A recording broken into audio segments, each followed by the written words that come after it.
गौतम बुद्ध ने कहा था कि एक क्रूर जंगली जानवर की तुलना में एक धोखेबाज और दुष्ट मित्र से अधिक डरना चाहिए, क्योंकि जानवर केवल आपके शरीर को नुकसान पहुंचाता है, लेकिन एक कपटी और धोखेबाज मित्र आपकी बुद्धि को नुकसान पहुंचाता है।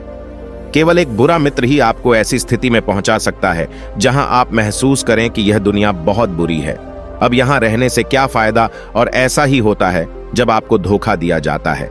आपको धोखा दिया जाता है और केवल वही व्यक्ति धोखा खाता है जो दूसरे पर आंख मूंद कर भरोसा करता है। हम तुरंत किसी पर भरोसा नहीं करते।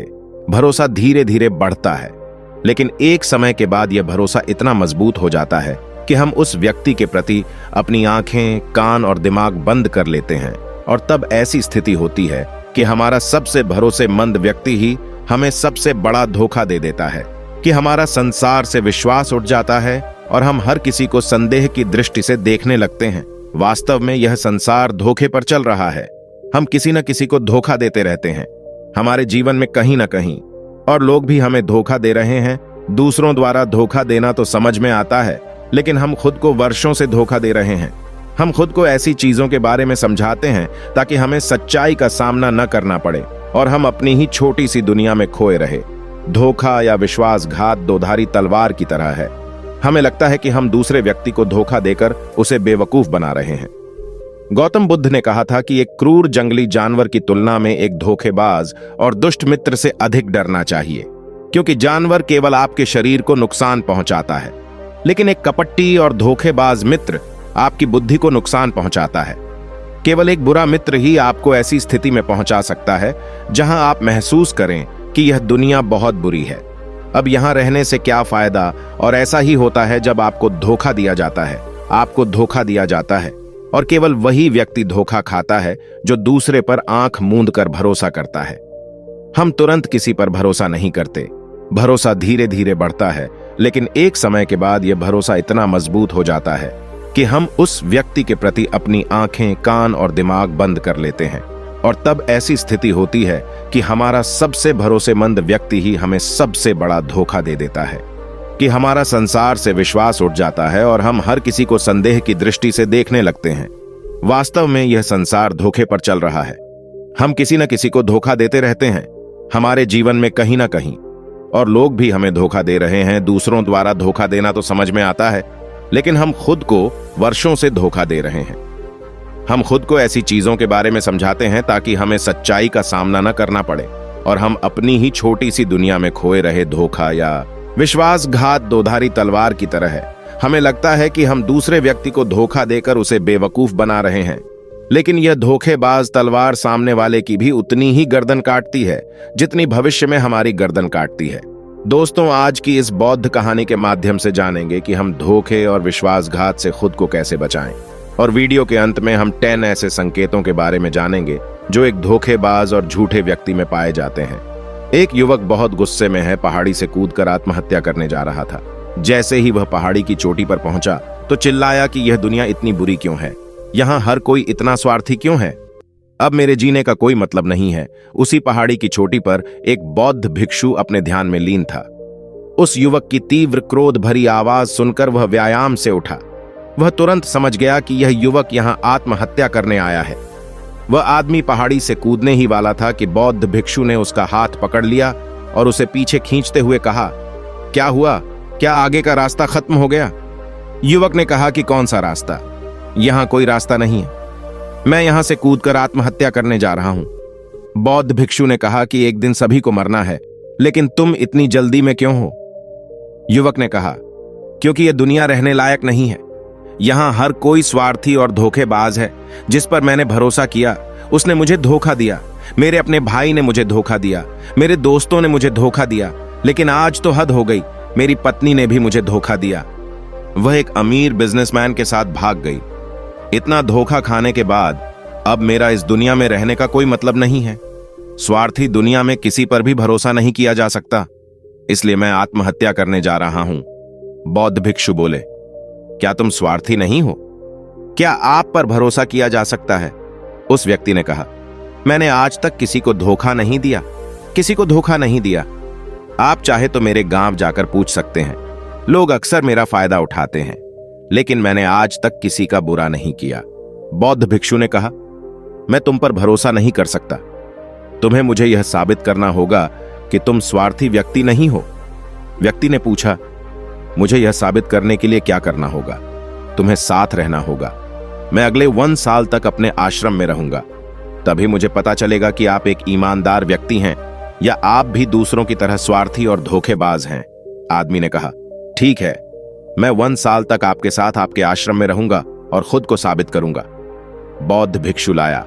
वह युवक उसके साथ उसके आश्रम में गया और उसे अपना शिष्य बना लिया। अगली सुबह बौद्ध भिक्षु ने नए शिष्य को अपने पास बुलाया। मुझे आप पर भरोसा नहीं है, लेकिन आप फिर भी जाकर भिक्षा मांगते हैं, तब तक मैं आपके अन्य गुरु भाइयों को शिक्षा देता हूं। वह युवा शिष्य गुरु को प्रणाम कर भिक्षा मांगने चला गया। आज से पहले उसने कभी भी भीख नहीं मांगी थी, इसलिए उसे भीख मांगने में बहुत परेशानी हो रही थी। उसके मुंह से भीख मांगने के लिए शब्द नहीं निकल रहे थे। उसका अहंकार उसे रोक रहा था, लेकिन उसके अंदर एक अहंकार जाग रहा था। मालिक को गलत साबित करने के लिए उसने भीख मांगी और वह भिक्षा लेकर वह स्वामी के पास लौट आया। अगली सुबह बौद्ध भिक्षु ने नए शिष्य को अपने पास बुलाया। मुझे आप पर भरोसा नहीं है, लेकिन आप फिर भी जाकर भिक्षा मांगते हैं, तब तक मैं आपके अन्य गुरु भाइयों को शिक्षा देता हूं। वह युवा शिष्य गुरु को प्रणाम कर भिक्षा मांगने चला गया। आज से पहले उसने कभी भी भीख नहीं मांगी थी, इसलिए उसे भीख मांगने में बहुत परेशानी हो रही थी। उसके मुंह से भीख मांगने के लिए शब्द नहीं निकल रहे थे। उसका अहंकार उसे रोक रहा था, लेकिन उसके अंदर एक अहंकार जाग रहा था।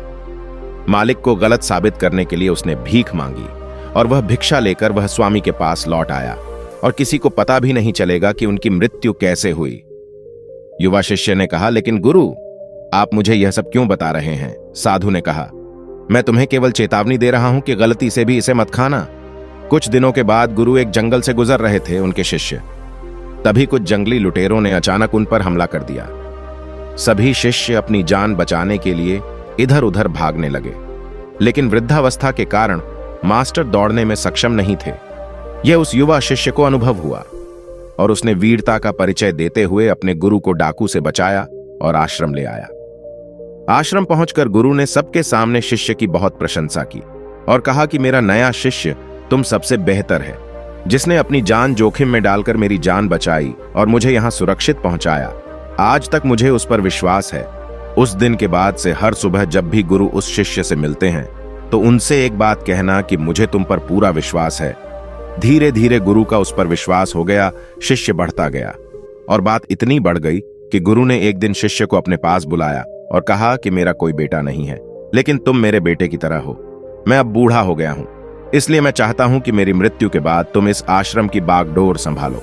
आपके हाथों में। शिष्य ने कहा कि गुरु, यदि आपकी यही इच्छा है तो आपकी खुशी की जिम्मेदारी मैं भी उठाऊंगा।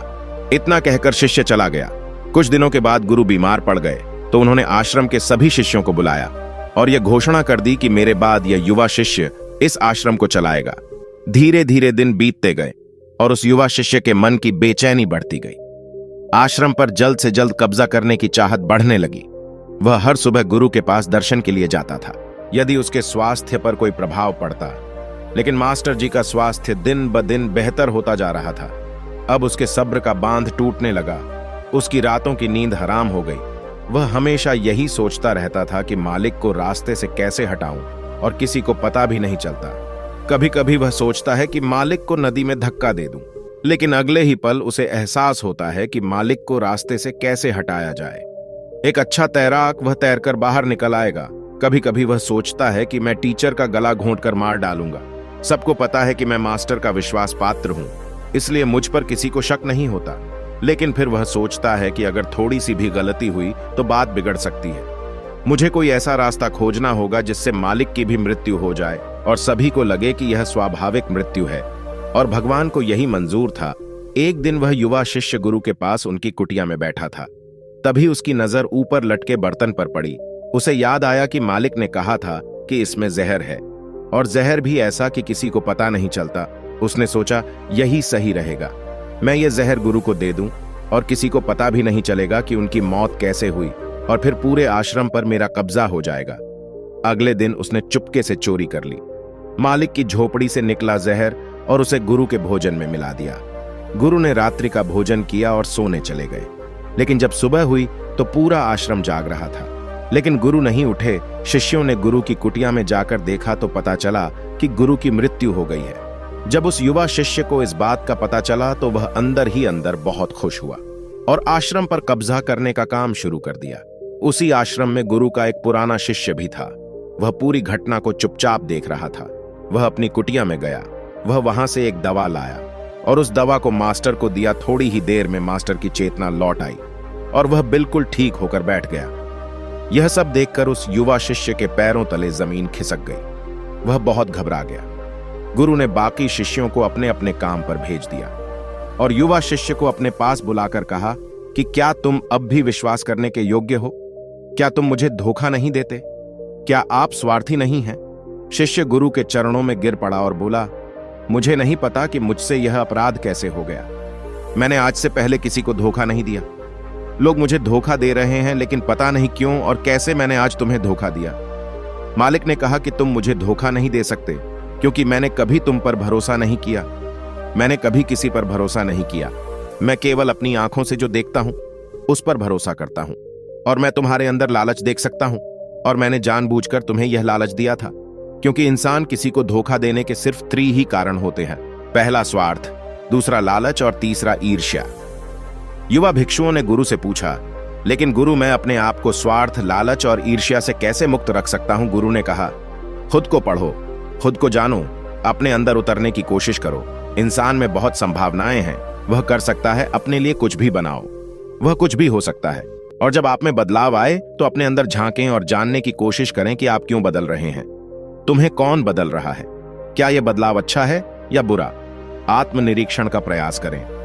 गुरु की यह बात सुनकर शिष्य ने फिर से उनके पैर पकड़ लिए और बोला, गुरुजी, मैं आपका शिष्य बनना चाहता हूं और जानना चाहता हूं कि मैं कौन हूं और मैं क्यों बदलूं। गुरु ने कहा कि हमारे आसपास ऐसे बहुत से लोग हैं और ऐसे बहुत से लोग हुए हैं जो इस बात का उदाहरण हैं कि उन्होंने कभी किसी को धोखा नहीं दिया। उनका स्वार्थ, लालच और ईर्ष्या कभी किसी को धोखा नहीं दिया। व्यक्ति तभी धोखा देता है जब उसे लगता है कि वह जो कर रहा है उसे कोई नहीं देख रहा है और भविष्य में यह बात किसी को पता नहीं चलेगी और वह जो कर रहा है वह सही है। पकड़े जाने के बाद वह अपने बचाव के लिए और भी तर्क देता है कि मैं कुछ नहीं कर सका, यही आखिरी रास्ता था, मेरे पास मजबूरी थी।